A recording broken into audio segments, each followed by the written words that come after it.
이처럼 최근 꿀벌을 지키기 위한 여러 가지 방법 중에서 도시 양봉이 큰 주목을 받고 있는데요. 우리나라 도시 양봉의 현황에 대해 조금 더 자세히 알아보겠습니다. 네, 국립농업과학원 잠사양봉소재과 김종길 과장 전화로 연결돼 있습니다. 안녕하십니까? 안녕하십니까. 네, 꿀벌을 보호하는 방법 가운데 하나로 해외 선진국에서는 도심 양봉이 활발하게 진행이 되고 있는데요. 예. 우리나라도 점차 도심 양봉인들이 늘어나고 있는데 언제부터, 국내에서는 이 도심 양봉이 언제부터 시작이 된 겁니까? 예, 도심 양봉이라 해서 뭐 특별히 양봉이 시스템이 다른 건 아닙니다만은 계기가 아마 2012년도쯤에 서울시에서 청사 옥상에 벌통을 놓고 양봉하는 것이 계기가 되지 않았나 싶고요. 네. 최근에는 서울이나 대전 등 대도시에서 곳곳에서 도심 양봉을 하고 있는 상황입니다. 몇 년 되진 않았습니다. 예, 얼마 전에는 이 새터민 청년들에게 양봉을 기술을 알려준다 뭐 이런 뉴스도 있어서 참 재밌게 봤는데 이 예. 도심에서 양봉을 하려는 장소가 좀 제약이 될 것 같아요. 어떤 조건을 갖춰야 될까요? 예, 도심에서 양봉을 하기 나름 제약 조건이 있을 수 있다고 봅니다. 그래서 기본적으로 벌들이 좋아하고 필요로 하는 그 밀원식물 확보가 기본적으로 중요하다고 생각합니다. 그래서 밀원식물이라는 게 도심에 그렇게 많지는 않습니다. 그래서 예. 밀원식물 확보가 굉장히 중요하고, 그다음에 양봉하는 주변에 벌의 특성상 사람이 왕래가 잦은 곳은 좀 피하는 것이 좋을 것 같고요. 그렇죠. 그다음에 기본 생태가 일단 벌들도 햇볕이 잘 들고 습하지 않는 곳이 기본적으로 갖춰져야 됩니다. 그래서 여러 가지 요인들이 있습니다만은 밀원식물이라든지 그 벌이 활동하기 편한 좋은 장소가 굉장히 중요하다고 생각합니다. 네, 이 도심 양봉을 위한 기본적인 조건에 대해서 말씀을 해주셨는데요. 그렇다면 도심 양봉을 시작하려는 사람들이 어떤 것을 준비를 좀 해야 될까요? 예, 준비라면은 뭐 기본적으로 벌을 갖춰야 되는 게 기본이지만은 저는 벌을 키우는데 필요한 도구나 이런 것보다도 일단 주변 상황을 제대로 파악을 해야 된다고 생각합니다. 그래서 특히 도심 같은 경우는 벌의 활동 반경, 보통 우리가 얘기하는 게 한 2km 정도의 반경 내에 밀원식물이 확보되는 장소 확보가 가장 필수적이라고 봅니다. 예. 특히 또 양봉 관리에 대한 기술 습득, 이거는 무엇보다 중요하고, 기존의 양봉인이 도심 양봉을 한다면은 큰 문제가 되진 않습니다만은 대부분이 초보자일 경우가 많은 것 같습니다. 그렇다면은 이 양봉하는데 이 기술 습득이 가장 중요하지 않을까 이렇게 생각을 합니다. 예. 잘 아시지만은 꿀벌을 잘 관리를 못하게 되면은 예. 집단적으로 도망을 가버리는 그런 특성이 있습니다. 네. 예, 그래서 예. 이런 부분들은 양봉 기술이라는 게 뭐 다른 종류별로 다른 게 있나요? 예, 있습니다. 벌의 생태를 정확하게 이해하고 그다음에 꿀벌이라는 거는 기본적으로 우리가 이제 꿀을 따기 위해서 하는 예. 농업의 일부지 않습니까? 예. 네. 그런 부분들에 세부적으로 굉장히 중요한 기술들이 있습니다. 그래서 그러니까 기본적으로 지식이 없는 사람들을 위해서 기본적으로 갖춰야 할 기술이 어떤 걸까요? 기술이라면은 일단 벌을 키워야 되겠죠, 그죠? 키우는 방법이 가장 중요한 거고, 그다음에 꿀을 많이 딴다, 적게 딴다를 떠나서 꿀을 제대로 따기 위해서 벌의 환경, 벌의 생태, 그 서식 환경을 좋게 해주는 벌통 내에서 가장 이상적인 조건을 만들어주는 그런 기술이죠.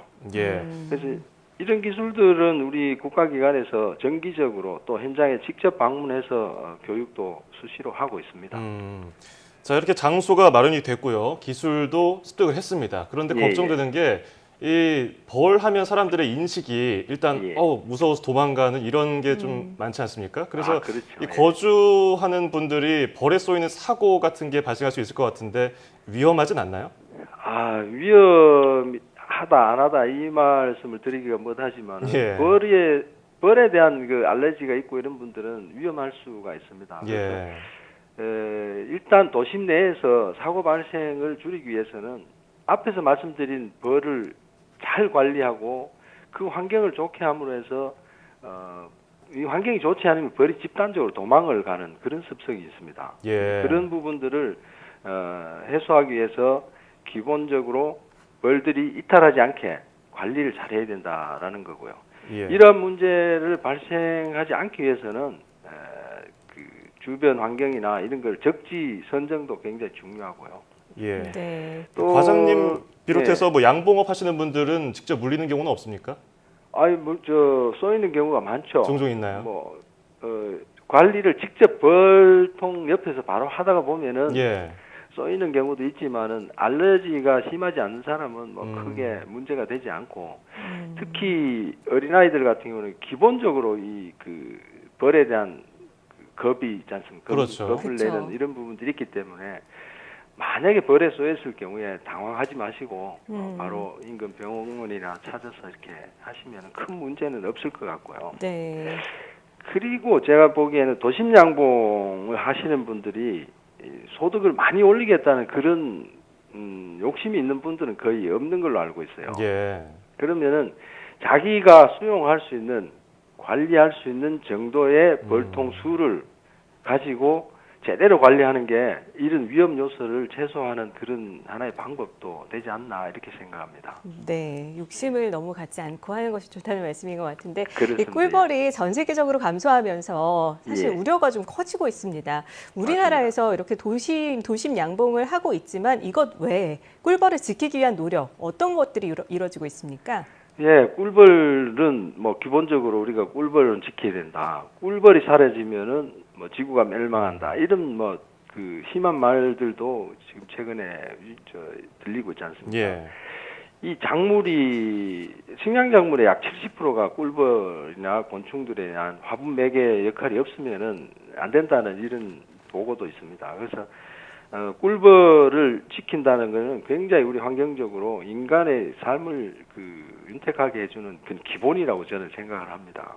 그래서 꿀벌이 제대로 삶을 영위하기 위해서는 아까 말씀드린 그런 밀원식물 조성이 굉장히 중요합니다.